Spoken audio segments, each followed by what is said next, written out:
Okay.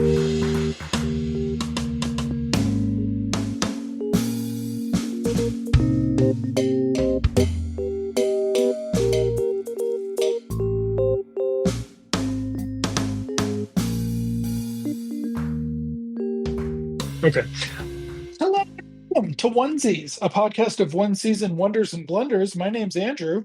Hi, my name's Emily. And as a special new feature of the podcast, Emily's going to start by explaining to us what a ghetto handshake is. As a special new section of the podcast, Andrew is going to apologize for slut shaming women throughout this entire season. I apologize. And then had to go through and re-edit.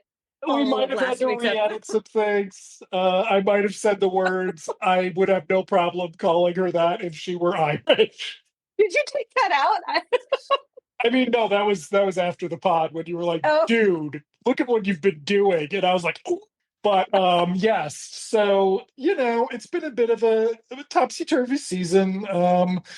So yes, so I apologize for the slut shaming, and as I told Emily that the solution, despite my willingness to retain our original recording, had the ethnicity of the female actor been white, I would have left it in.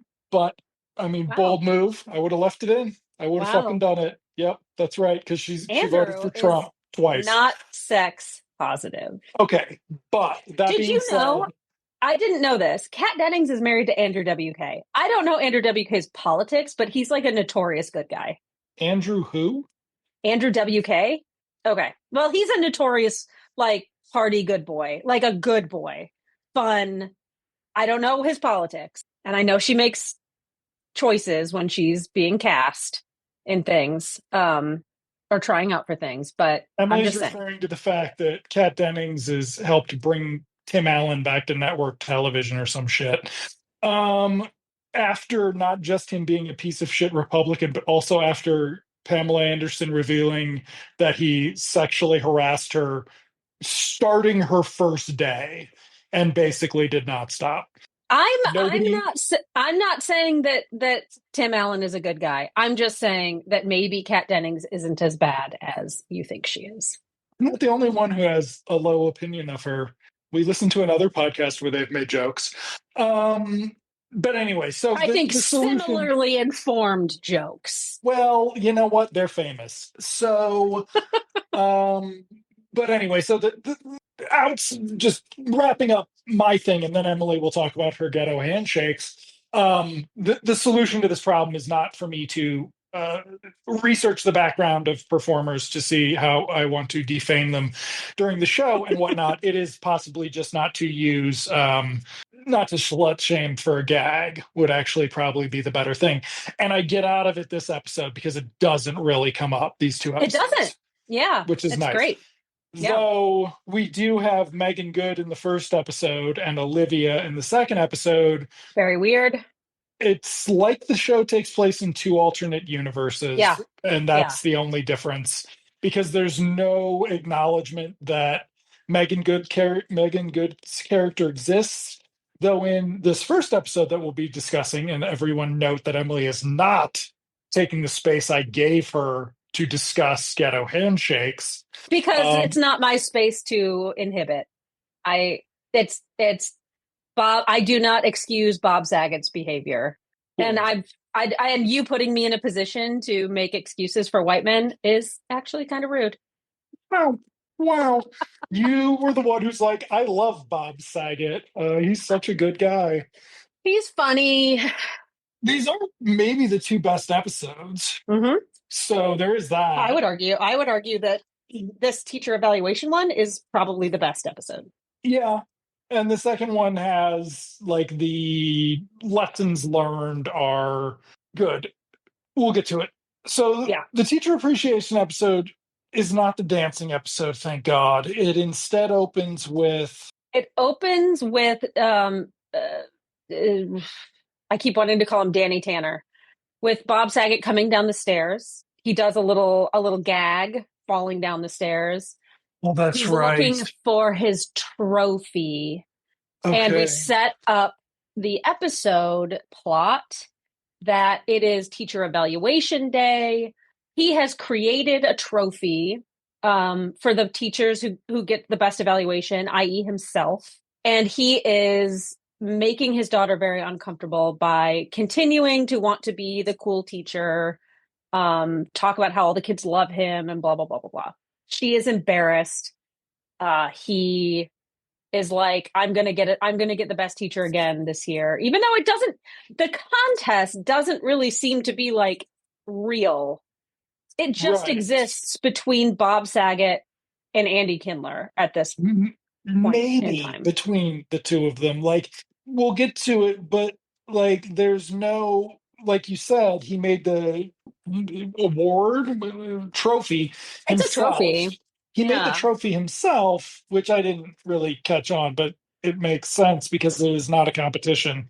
It is their yearly student evaluations where the students get to grade their teachers. I don't remember that ever happening, but okay. Maybe in college you gave evaluations to your At like the professors end of the at fucking the end of the term. year. Yeah.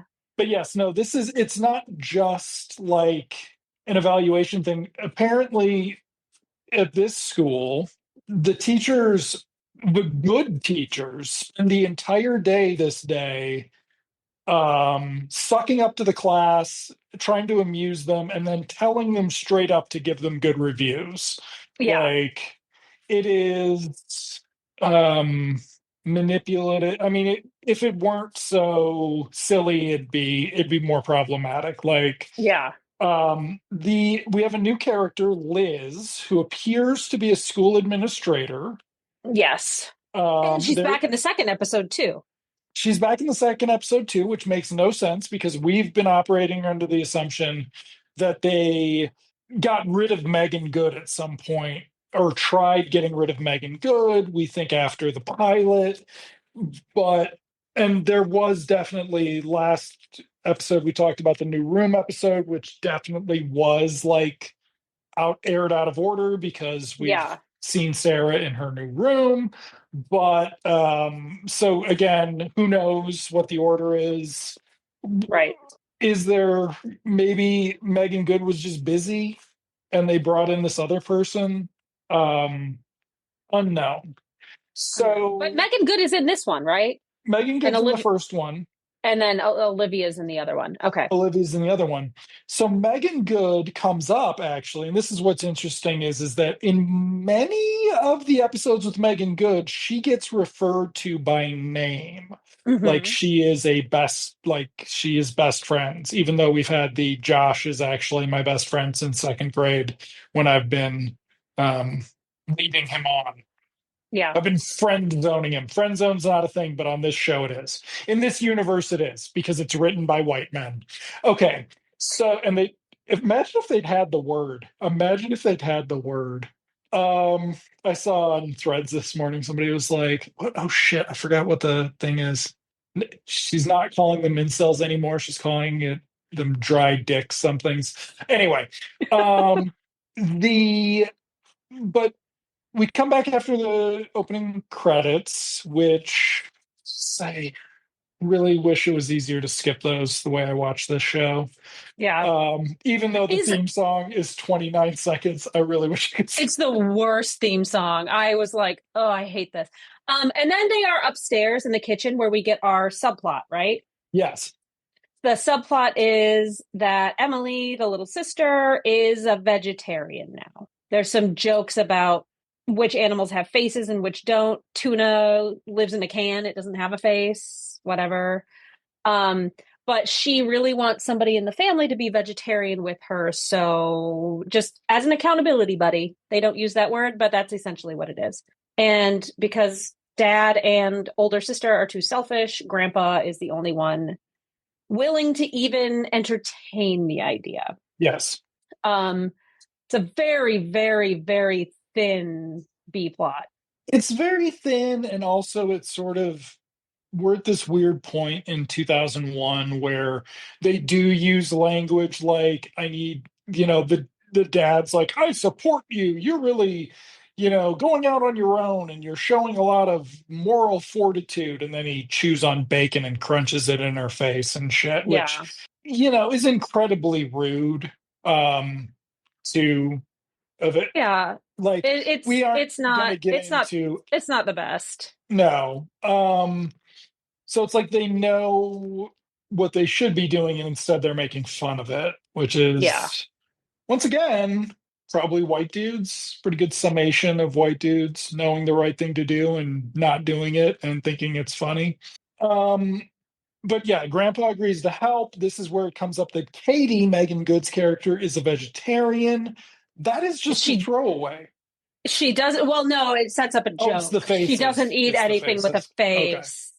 So And then that's when Grandpa makes the tuna. Tuna don't have faces, they live in a can. yeah. So we go to school where Sarah is telling her friends, including Megan Good, about the vegetarian thing, and then Mm-hmm. complaining about how her dad's a big loser who wants to be popular. And he then comes up and ingratiates himself to Evan and Josh in a scene that, feel if you could clip it and say, if your teacher ever addresses you like this or like puts you in this situation, you should probably tell another adult about it. Like, Yeah. it's not as inappropriate as he was when he was threatening Evan a few episodes ago or whatever in his kitchen at 1 in the morning. But it is just like, it is Bob Saget trying to act like he wants to be popular to 15-year-olds. To which, when he's done, Kat Dennings is like, no, that's fucking weird. Like, that's a weird behavior. That doesn't make you a good she doesn't say that doesn't make you a good teacher, but it's like, that's not what's going to make you a good teacher. And even though we are going to have a absolutely delightful Andy Kindler scene where he gets to lay on the charm, as it were, it's still wholly inappropriate, not has Yeah. absolutely no educational value for the kids, and is really just about these two guys being obsessed with getting this award, but Yeah. really it's about their performance evalu like a non-binding performance evaluation. So, Bob Saget throughout this episode keeps saying, like, trying to justify to his daughter, like, it's not about being a cool teacher. It's about being a good teacher. It's about making a difference. It's about blah, blah, blah, blah, blah. Um, but ultimately, and we'll talk about it when we get to it, it really is just about that trophy. Yeah. Like, all the excuses in the world, which, again, really only sets up against, again, like the sort of like turmoil at the end where we're not sure what happened to Mr. Stewart. Um, but yeah, it's real weird. I don't think it's as inappropriate, but as a mandated reporter, I know that one, um, it's a little iffy. Two, you also shouldn't invite, or kids should not be coming over to your house at night after school. Like a dozen kids should not be at your house after school. Spoiler for Which is later. spoiler for later. So, but Sarah complains about her dad, and she's like, I wish I was in his class so I could give him a bad review. Right. Okay. So at some point, possibly before this and we missed it, possibly right after this, but we meet the auto shop teacher with, Ron Lynch, yay! okay, Ron Lynch. Andy Kindler and Danny Tanner are in the break room. They're Talking about Danny's what they're going to do to get the good reviews. to Andy get the Kindler good says, reviews. I'm working on a speech. It's a cross between the Gettysburg Address and the I Have a Dream speech. And when we get to it, it's nothing like either one of those.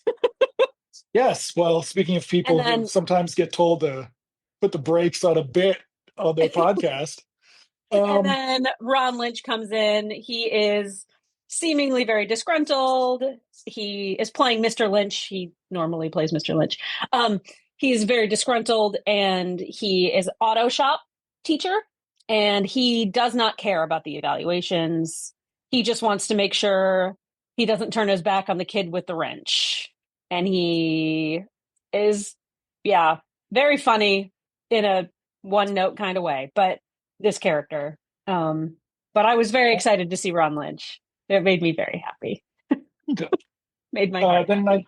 think we meet Liz, the administrator, because she comes Yes, in and gives them the forms to fill out. And then we either go to the hallway or we go to class. So in class, it's Bob Saget's writing class. Uh, there's one kid sitting in the lounge chair in back, which I thought was I didn't an notice. interesting choice. But he's telling them, is he reading to them, or is he tells them some anecdote about some book again, I think, right? I don't remember. I don't remember Yeah. how what he's doing or saying, except that he hands out the evaluations. Oh, they're talking about irony. Remember? Yes. It's a Irony. lesson Yes. in irony. There's a A bunch of lesson in Alanis irony. Morissette joke. There's people don't understand what irony is. I don't know, whatever.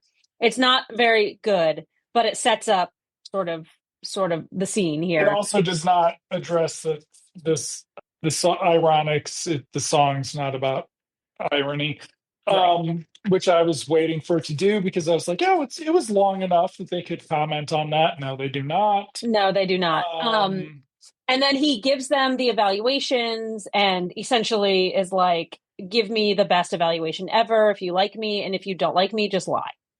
yep, Cool. Then he leaves the class. And is it Josh or is it Evan? I forget Josh. which one. Okay. Josh is like, I know what we can do, guys. Let's teach Mr. Stewart a lesson in irony. He's our favorite teacher, but let's give him the worst reviews. Is that irony? I don't think so. I don't think Whatever. so. Um, and he talks everybody into it. There's still some concern. And he's like, we're doing this for Sarah, guys, to his friends who are in the class. And they all start cheering. And then we cut out into the hallway where Matt and is it Liz? Oh no, It's it's his Sarah. daughter. It's Yeah. Sarah. Um, is walking by and she hears the cheers and you can see kind of see her face fall a little bit. And he's like, I'm gonna win. And she's like, you are an embarrassment. And then we get to Kindler's class where Sarah Do is. they have a little talk about how he acknowledges that he's embarrassing her at I this don't know. point? I don't know because He, I have a feeling that if that lesson is learned in this, it will quickly fall away. And he will turn into that guy who's trying to be the cool teacher again. okay, so we cut to We get to Kindle's Kindler's class. Yeah. and he is trying to explain to the kids how irony work or not irony, what am I talking about, how math works, and he talks about all the things that do and do not work with math. So how can you get a girl's phone number if you don't have numbers? Somebody of the same or equal gender, he says. Yep. So for 2002, this is pretty Pretty, it's inclusive of I was just going to say it's pretty woke for 2002 for or 2002. 2001 even. And it's, yeah, I mean, it was actually just this nice moment of just kind of like, And it oh, this and doesn't suck. Nice. and there's a laugh, but it's not laughing necessarily at that idea. It's more laughing at how like enthusiastically he is Right. like talking about math. And it's really, I mean, it's a sitcom. None of the people writing this know anything about math. So it's really just about how numbers are important. You can't have a phone number without math because math invented numbers. You can't have music without math because what is music other than counting, and rhythm and beats. You can't have uh I don't even know what else. But it's this long speech. It is so funny. It is peak Kindler. Like this is Pete Kindler, and I loved it. I loved every second of it. And so then he gives them the surveys. They're all cheering too. And he's And like, yeah, he kind of like does like a rock and roll thing as he's leaving the classroom because he's so excited about his own thing. yeah. Um, so we then cut to Sarah finding out, I believe. And Sarah is freaking out, but then Josh is like, don't worry about it. It's just one class. every other period's just going to give him the normal excellent review. We'll Yeah. tell him it's an irony. Then Evan runs up, who really does not have red hair. I don't know why Emily called him Big Red for 4 episodes. He Um, does not have red hair. He never had red hair. well, anyway, again, I don't know why he called him Big Red. So then he's like, I told everybody in the school to give him a shitty review. And then it's like, no, to Sarah. So we then cut to him getting home with Grandpa, and we get some Bob Saget physical humor, Mm-hmm.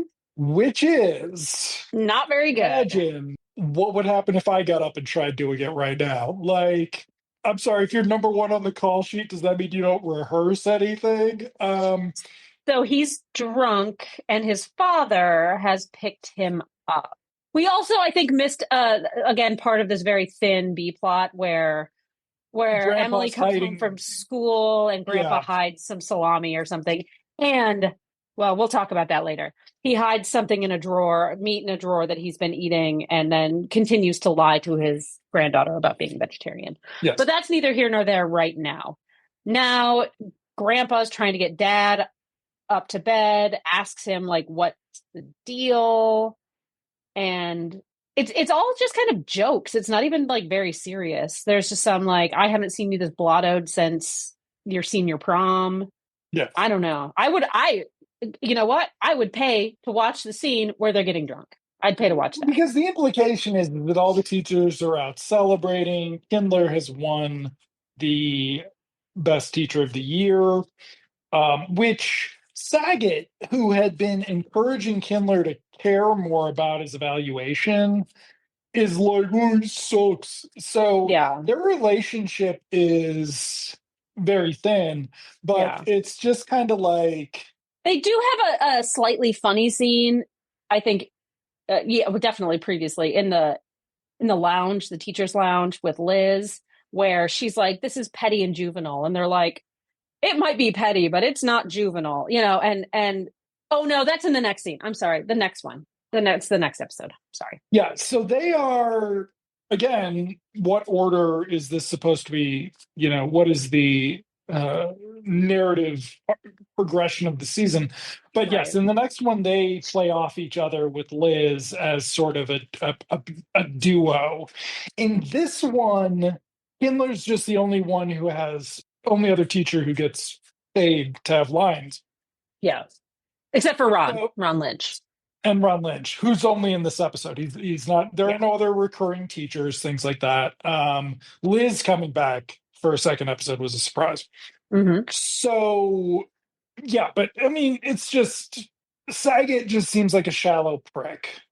Yeah. Again, he's now just a drunk, shallow prick. So He there's a doesn't whole even bit. play drunk that well.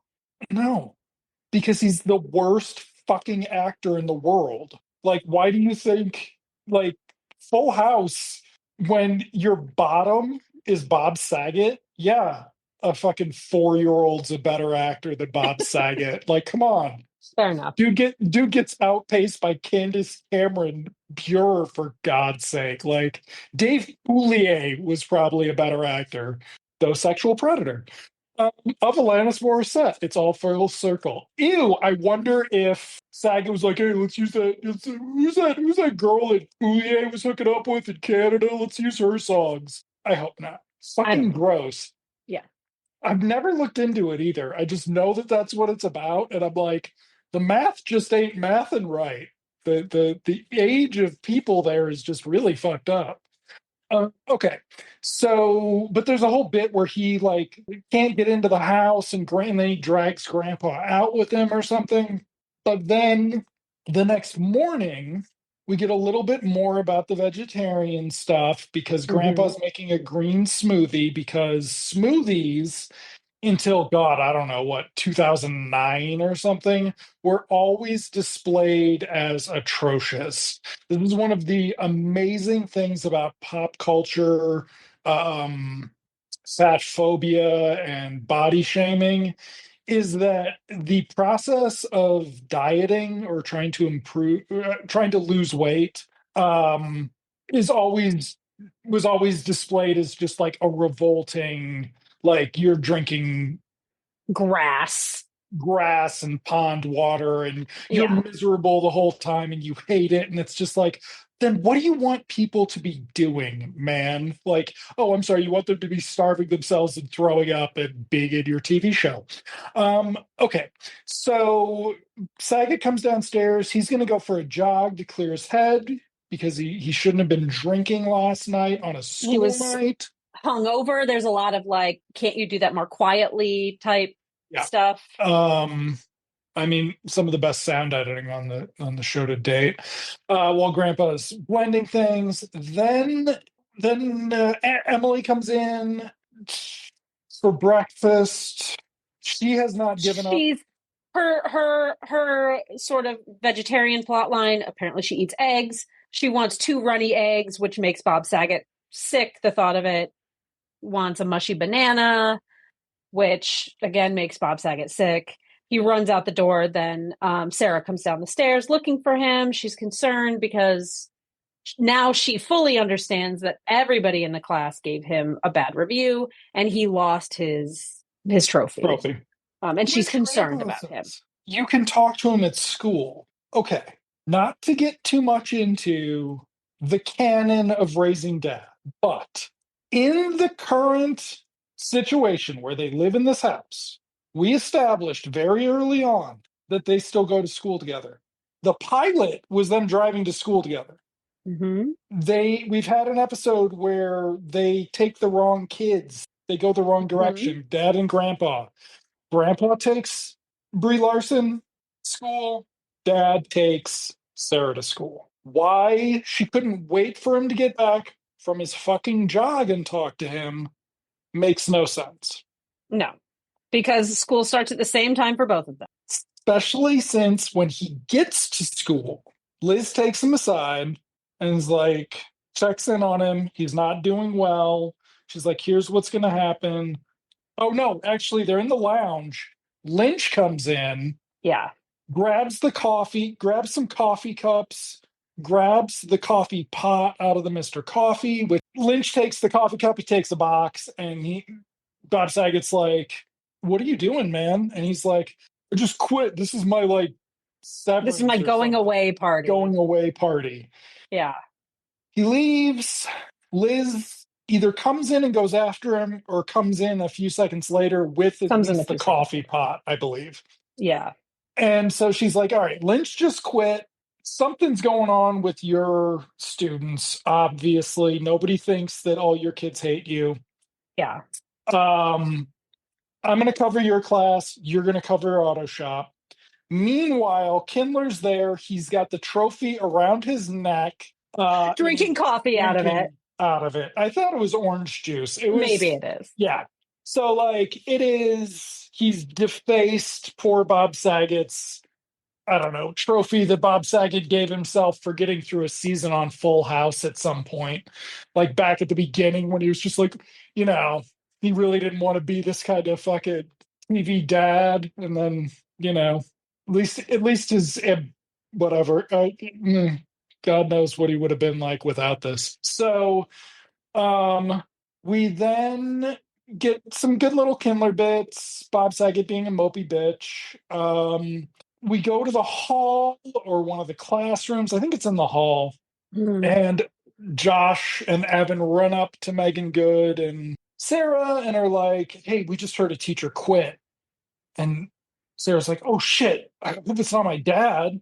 They sneak outside the school, which is incredible because, we've never seen any is that most outside the actors have ever been on this program. Except in the car episode. The car episode was all composites. They were at that mall, but they're like out looking in the window and seeing Liz teaching the creative writing class. So when Emily gets home, she is convinced that dad has quit his job. This comes right after Emily catches Grandpa eating some salami, leading to a joke that They cut to Brie Larson and she's laughing, and she should not be laughing at that joke. No. They make a hide the salami joke, or Grandpa does, which is funny to me, but it should not be, one, said in front of a 10-year-old, and two, it should not amuse a 10-year-old or 11. I don't, she's around that Whatever, age. yeah. But then Sarah gets home and is like, Dad quit his job, to which Grandpa says he wouldn't quit, get fired, maybe. Sarah or Emily has a whole thing about worrying about being poor, which is hilarious considering in the pilot. So, what is actually funny though is that he walks to the door wearing his auto shop gear, and she goes, "Oh, everything's okay. He got a job as a chimney sweep." Like, she is actually relieved. That's the funniest she's ever been. And she's good. I'm not saying she's not good, but that is the funniest thing she's ever had to say. It was great. I loved it. But yes, she was concerned about being poor. Uh, but I think, as problematic as that is, it sets up that joke very nice. It does. Um, and so Kat Dennings is like, I thought you quit, Dad. And he's like, I didn't, it was Lynch who quit. I didn't quit. I'd never quit. Get fired, maybe. So Maybe. that joke comes back around. To which Grandpa gives Brie Larson a high five because he got it. Um, so then Kat Dennings says, I need to talk to you, Dad. So they sit down to talk. She tells him what happened. He's like, why is it?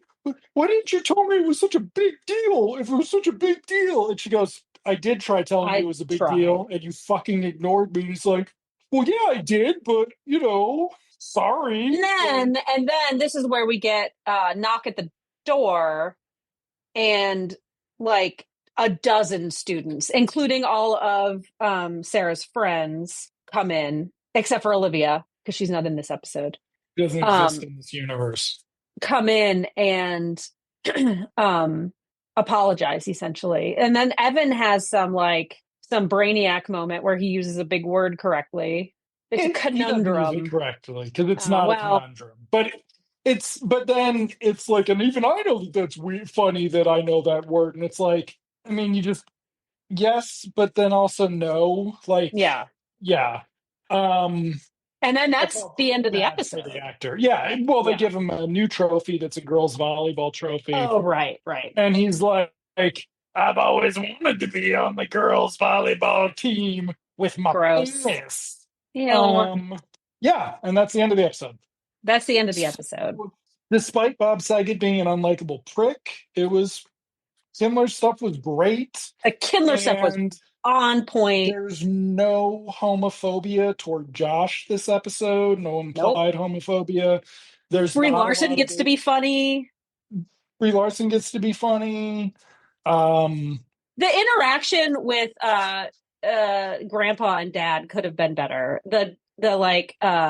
The drunk scene could have been oh better. yeah, that wasn't any good. Well, I mean, But it's not very good in the next one either. That really is not paid off at all. but Uh, the previous episodes, they've had really good chemistry, and they like have, have but they really didn't. played off each other really well. Yeah, but that was at the beginning, and it seems like the emphasis has been more shifted to Grandpa and Brie Larson. Also, I was on the lookout for references to Dead Mom. There are none There again, will be in the future, in future episodes. It'll because come it's back Emily's around. favorite show. It's weird. I have It not was my watched. pick, and it's Emily's favorite show. I like this show. I am not unhappy with this show. I know you're not with your ghetto handshakes. Speaking of which, let's talk about our next episode. Our next episode, season 1, episode 10, Matt and Sarah at gossip.com. I was so hoping that there was going to be more like weird internet references to like Gateway or, just some dumb stuff. But no. Not a Um, thing. we It's the open the dancing start. episode in the It's the dancing. dancing start. Completely not relevant to anything ever. I think it's sweet that he starts dancing with his daughter. I was kind of not expecting that. So Yeah. he's changing a light bulb. He's playing music. He starts dancing with the lamp. It's like a big, tall stand-up lamp. And his daughter comes in and is like, what are you doing? What are you doing, guy? Like, hey, why are you dancing with that lamp? And he makes some joke about anorexia and then Then he makes a dances with joke about women being not smart, then he dances with his daughter instead. and And it's they cute. dance right out the door. It's very cute. And then grandpa comes in, closes the door, And starts dancing and and turns up starts the music. starts dancing, turns up the music, and then you hear like pound, pound, pound, pound, pound on the door. I guess they got locked out. Yeah. Again, cold open means nothing, will go nowhere, we'll never see it again. Or that lamp, which was standing, they placed in front of the The fireplace. fireplace, yes. It was Very the weird. new lamp, yes. Um, then opening credits. Then we go to school, and it's Andy Kindler's classroom, right? Except Hmm. it's not. Is it a different classroom? I don't remember. I Is feel like he? it looks different. I think he's in. Yeah, in the first episode, he had his own distinct classroom. He might be in Bob Saget's redressed classroom this It's episode, very strange. but it's But only this one scene in there. Sarah and Olivia are sitting in class. We get Olivia back, and Kindler is, I don't even remember what he's doing, but it's good. Whatever it is, it's good. And then a new student comes into the classroom, hands him a note, and he said, this is, I forget what the guy's name is, Jared Ashby. Jared Ashby. He is a transfer student. I will tell you what I tell all new students. If you go to the cafeteria, steer clear of the food, which is a great Kindler joke. Somebody's writing for Kindler for this. And he sits down. Mr. Travers asks Sarah, make sure that Jared gets all of the, what a 90s name, Jared. Make sure Jared gets all of the notes and all of the assignments for the week, which gives Sarah an opening. And she's playing with her Because he's hot. hair. He's hot. She and Olivia look at each other. She plays with her hair a little bit. And then she's like, if you ever need anything, just let me know. And then he's like, oh, cool. Could you scoot your desk a little closer to me? And then she kind of like, she does this cute thing where she's like, oh my God. But she doesn't hide her face at all. Like she kind of turns to the side, but you can still, like, if you were him from his perspective, he's on her right, you could still see her face. It was adorable. I loved it. So she scoots her desk closer, but it turns out he just wants to look at her book so he can see what the lessons are. Then Teacher's Lounge. teacher's lounge with Liz comes in again, Liz and comes in, shockingly. I was like, holy shit. shockingly wearing the Um, same suit she was wearing the last episode, I think. But whatever. Whatever. Um, and This is where we get Kindler and Saget having this funny exchange, which I thought was in the previous one, but it's not. Where she's like, did you guys read the confidential memo I sent you? And Bob Saget's like, I didn't know we were supposed to read confidential memos. And Kindler was like, I didn't get the memo about about reading confidential memos. And they're having this like weird comedic bickery thing. And she's like, cut it out. And then she says, so it's confidential, but Jared Ashby, the new transfer student, actually transferred from juvie and for stealing a car. And it's important for you all to know, but it's also important that this news does not get out because it's confidential. And then they make some more back and forth about confidential memos. This could have been so good. Instead, it's just pretty good. They make some jokes about the memos again, and she's just like, whatever, leave it at that. Then I forget, even though I just watched it. didn't we just go straight to the basement for Okay. studying? Yeah, Wait, that's does they have a subplot this episode? Yes, she yes. is Emily sneaks into the house at some point, and Grandpa's the like, "Hey, hey, baseball hey, where are card. you going? Yes. You've got something. You've got something." And she's like, if I wanted you to see it, I wouldn't be hiding it behind my back." Turns out it's a baseball card, one of her dad's baseball cards. It is very meaningful to Dad, but also apparently very expensive. There's a Yes. conversation about, this is your dad's stuff and you need to respect that, if you lose this, it's very expensive and da da da da. And then Grandpa tells a story about going to a baseball game and sitting next to Ernest Hemingway. Mhm. He does make a funny joke, like when you're in high school, you'll read the Cliff Notes, his Cliff Right. Notes, which I thought was funny. And then he goes to a bookshelf near the office, which is now established, and pulls off a copy of The Sun Also Rises or something that's first edition, signed by Ernest Hemingway. Very valuable. And like, this is something that's valuable to me. I don't know if this is part of the lesson that he's trying to teach Emily about people's private stuff. I don't Yeah. know why you would keep a book that's that valuable on a regular bookshelf next to a window in a living room. That seems kind of out of place, but whatever. Um, I'm not a book collector. I don't know. So during this conversation, the card gets lost, but we don't know that yet. Right. I guess the point of this conversation about this Hemingway book is that everybody forgets about the baseball card. Yes. Okay. So that'll come back into play later. And then we cut to the basement where Sarah is helping Jared study for math class. And he is, I mean, kind of flirting with her. I mean, no other way to say it. He's flirting with her, and she is reciprocating. They agree to go out on a date on Friday night. I forget. It's a movie, maybe. I forget. No, they're Um, just gonna hang. He's like, "Do you want to hang out and study, but not study? Just hang oh, out." And she's like, "Yeah." Danny Tanner comes downstairs, finds out who the kid is, and is super rude to him. But it's also Danny Tanner.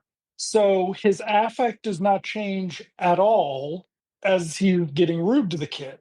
yeah. So it's just like he's a prick the entire time. Yep.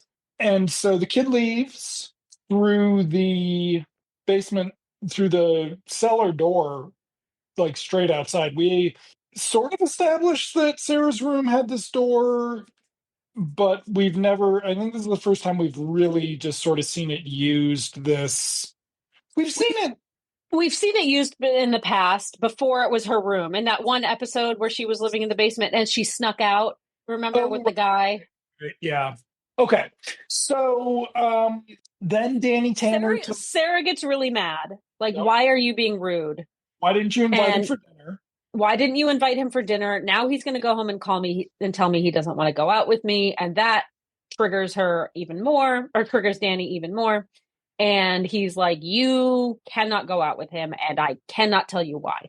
And Yeah. she's like, rude. So then, do we just cut to the next day? When does Mm-hmm. he tell her? It's, So he's going to have a conversation with dad. yeah. I can't tell her. This is confidential information that I have. And dad says, and this is very, it's not great boundaries as a teacher. In reality, so he says, Dad, robbed a car. Dad's like, well, it starts again with Grandpa being like, she's her own woman. You need to trust her and Yeah. let her make her own decisions and figure these things out for herself. To which Bob Saget goes, well, he stole a car and just got out of juvie. To which Grandpa's like, you fucking tell her right now you don't let her go near him. Yeah. So Saget's like, I can't do that. This is part of me being, I learned about it in confidence for teaching. Yeah. To which Grandpa says, are you a teacher first or a father? Which is a vibe. Danny Tanner decides he's a father first, meaning that she is his property, and he wants her in good condition for when he marries her off to one of his friends, and she ends up in an episode of Automan. So, I miss Auto Man. yeah. So they had to talk about it. Mm-hmm. And he's like, you can't go out with him. I can't tell you Right. this. You have to keep it secret. She's like, I will. He stole a car. And she's like, well, that's not, maybe he's like, think about all the things that you do and get away with. And Think that was funny. And she's like, it's ah, good funny, point. but it's also, it's not great. Like, I mean, the sort of thing about this episode, and we do like turn around and we are like, oh, wait, this character supposedly is a person too. And you're really, the whole like you're not it's judging somebody on their worst day, judging somebody by the worst thing they've ever done is not a great thing. This Right. show is Bob Saget going, I judge people by the worst thing they ever did right away. Yeah. Also, this is where he went downstairs, and before he knew it was Jared Ashby, he tried doing a hip handshake with the kid. And then Oh, in yeah, the that's middle of the right. hip handshake, it falls apart. And that's when Emily was like, why'd Jared mess up his ghetto handshake? And that's actually Bob Saget's line. He doesn't like Jared because Jared messed up his ghetto handshake. That's That's the the excuse word. he uses at first. Ghetto handshake. Let's, I bet if you go and look into the history of it, it's from fucking white California surfers, is the first thing you can find for that. Like, it is Maybe. obnoxious.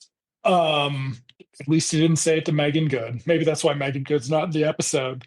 Maybe she's just like, Bob Saget's doing his thing again. I'm gonna sit this one out. And Sarah's like, well, no, I'm not gonna date him. Obviously, he's a fucking criminal scumbag. And Bob Saget's like, good, I taught you well. Yeah. We cut to her downstairs on the phone with Olivia, who now wants to go out with him. And she's like, keeps trying to tell Olivia that she can't, but she can't tell her why. There's some forced urgency here where Bob Saget's like, get off the phone, go to bed. First time ever Yeah. that this has been a thing. Why wasn't this a thing when she in the new room episode at some point or some point? But yes, he keeps sticking his head in at the top of the stairs and telling her to go to bed. It's a strange bit. Also, if he's that close, one would assume he could hear what she's talking about. Yeah. Um, So Sarah obliges. She gets off the phone. She's like, okay, I'll email you instead. So this is the only technology reference we get. And she gets on her computer and starts typing immediately, which is not how email worked in 2002 necessarily. And it does at gossip.com. it does at gossip.com. And um, then we see dad poke his head in again and he said, stay off the computer. I know your tricks, which distracts her. She turns around, she turns back to the computer, she hits click and immediately regrets it because, as it turns out, she sent the email. In being distracted, she accidentally clicked the button that sends the email to everybody in your address book. I don't know what that button is, but I do not have an email address at Gossip Talk. So, I mean, gossip.com facilitates you gossiping, so it makes sense. fair enough. Maybe it's just automatically. Yeah. Folks, we're referring to the name of the episode, which is Matt and Sarah at gossip.com. Worst name ever. Again. And she freaks out. The phone rings. She picks it up. It's Olivia. She's like, I accidentally sent it to everybody. Yeah. And then we have a commercial break. Yeah. Then it's the next day at school. We're at school, Olivia and Sarah are talking about it. I believe Olivia's like, does she say she's not going to go out with him either now at this point? I think so. No, Yeah. I think it's the opposite. No, on the phone, Sarah's like, no, you can't still go out with him. Right. I think on the phone she does. I don't remember if in person she does. Yeah. So Sarah's mortified that she sent it out. She's upset that she betrayed her father. She's worried about things. Josh shows up and says, wow, I got your email. So I forwarded it to everybody in my address book. So now the whole school knows that Jared was in juvie. I'm just going to reality, unreality. Again, we don't know. We're in the universe without Megan Good. But I feel like I feel like if you live in the Boston area, you've heard of kids going to juvie before. Yeah. Um, And in every school situation, there are the troublemakers, right? There are going to be the kids who, maybe haven't gone to juvie, but who smoke, who have sex, who do all of these like bad things. right, but those are our heroes in this show. They don't drink and smoke and have sex. Kat Dennings, we saw an episode where she actively turned down alcohol and We stepped also, away from a dangerous situation. that is true, but we also had the episode where one of the first Olivia episodes with her talking about how she's not a bad girl like Olivia, and Brie Larson being like, bull shit, you're a 15-year-old. I'm sorry, I couldn't think of a way of saying it without being sex positive. Though I'm not sure that I am really super on board with 15-year-old. So I don't know. I don't have any opinion. I don't have children. I don't Um, either. there you go. Um, but you do have those 9 stepchildren. So, of course, you met all of them when they were in their mid 40s. So, okay. Anyway, moving on. It's so weird. Just 41 through 9. What a year. Yeah. I'm Mr. barely in my mid 40s myself. Mr. Emily just wanted a lot of kids when he was in his early 60s. And now that he's a. Okay. So, insert hide the salami joke here. Okay, so um, we then see, does Saget come up to Sarah in the hallway and she's just like, dude, what the fuck did you do? A couple of things. So there's a scene in the lounge again with Mm. Saget and Kindler, and Liz comes in again and is like, oh, and Kindler's like, somebody in the school told, some student found out about Jared and told everybody, and we don't know who it is, but they have a strong faculty connection. And then Liz comes in and is like, Stuart, and he's like, oh no, I think I know who it is. And then he goes out into the hallway to talk to Sarah. And the order might be off because we see the Ashby family leaving, Yeah, but I thought they were leaving from the teacher lounge. So I don't know. anyway, So Kindler, they have a conversation, and she's like, I was trying to protect my friend, like, and I yeah, just like accidentally made a mistake because you put too much pressure on me over a stupid phone call. And he's like, you betrayed my trust. But he also kind of accepts responsibility for sharing the mhm. information with her, kind of like half. Um, as the adult, he needs to take more responsibility. But what do I know? I'm not a parent. Um, It means that you no longer have any professionalism whatsoever, according to this film yeah. or this show. Um, And then, yeah, at some point we see the Ashby family leaving. And does Sarah say something to him at this point? Is it like, I'm sorry? maybe, but we're gonna. Well, I think that she and Saget have their blowout in the basement, right? Maybe. Maybe. Then we'll have some more about the baseball card. But Grandpa's got to sell his book because they can't find the card, so he's Yeah, going to they've lost the replace it. card. They don't know where it went. He's decides to sell his book. There's some joke about sending Emily to work at a sweatshop to Which pay she for the thinks new is card fine because then because she then doesn't she have to go wouldn't to have to go to school. school. Oh, that we missed. They look up how much this baseball card Yeah, would cost, and it's very expensive. The only way to do it is for Gramps to sell his book. So they make that decision. Again, it's a very thin plot for them, this one too. Um, no hide the salami jokes or no. other inappropriate jokes for small children. So Sarah is so next day at school. Shit, Saget finds out about the book at some point, but is that It's at after the she? end. It's Okay. at the end. So next day at school, Sarah's talking about how she might go over to Jared's house to talk to him. They're in the lunchroom again. Yeah. Um, and then Jared shows up. Everybody's whispering about him. We missed the whole thing where, like, the story of what he did gets out of hand. Yeah, It's there's a really everybody. stupid. Yeah, like Um, every kind of after school special about gossip comes to yeah, light. He robbed a bank. No, he stole a yacht. No, he did this. No, he did that. It just, yeah, yeah. Which also means that nobody asked Sarah what he actually did or whatever, which is yeah, odd. Um, so then she goes over to talk to him. about how and apologizes.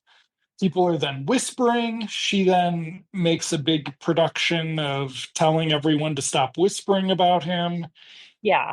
He then tells everybody his story, which is pretty fucking stupid. Yeah. He stole a He car, stole tried, and like a Honda, Mazda a and tried to Mazda, sell it whatever. to an undercover cop. And you're just like, he's a rich kid. Why is he trying to sell a stolen Mazda to an undercover cop? And we know he's a Um, rich kid because his parents were very well dressed. The one scene we yes. see his parents. So, the whole thing about how they pulled him out of school, but now he's back because Bob Saget went over and pled with them, which would be a great scene for a good actor. Good thing they didn't have Bob Saget try to do it. And though I guess we could get into the fact that not actually showing scenes of men taking accountability probably is not the way either. Okay, Well, then so they invite him to a party. They're like, we can all be friends now. yeah, And then he makes some joke, which again, this is not something I don't think it's something that a child would do, even a no, teenager, where he's like, all right, what car do you want me to bring? Because he, the stole whole cars. lunchroom laughs, and then The whole he lunchroom laughs, and Evan makes awkwardly him, leaves the lunchroom yeah, because he's yeah. made his social engagement. It's very strange. And then Then we cut back to the the kitchen, house, yes, which is where Grandpa and Emily are packing up the book. They have they're sold packing up it. the They're packing it up. Emily is popping bubble wrap yep, because she's a 10-year-old kid and she's loves it.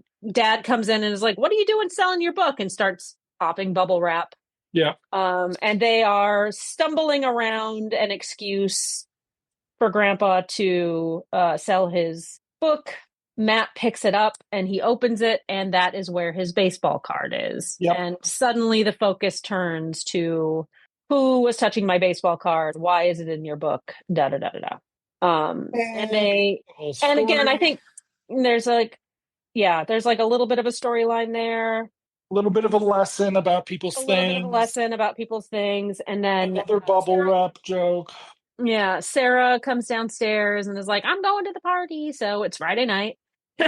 And Dad's like, "Be careful, is Jared gonna be there?"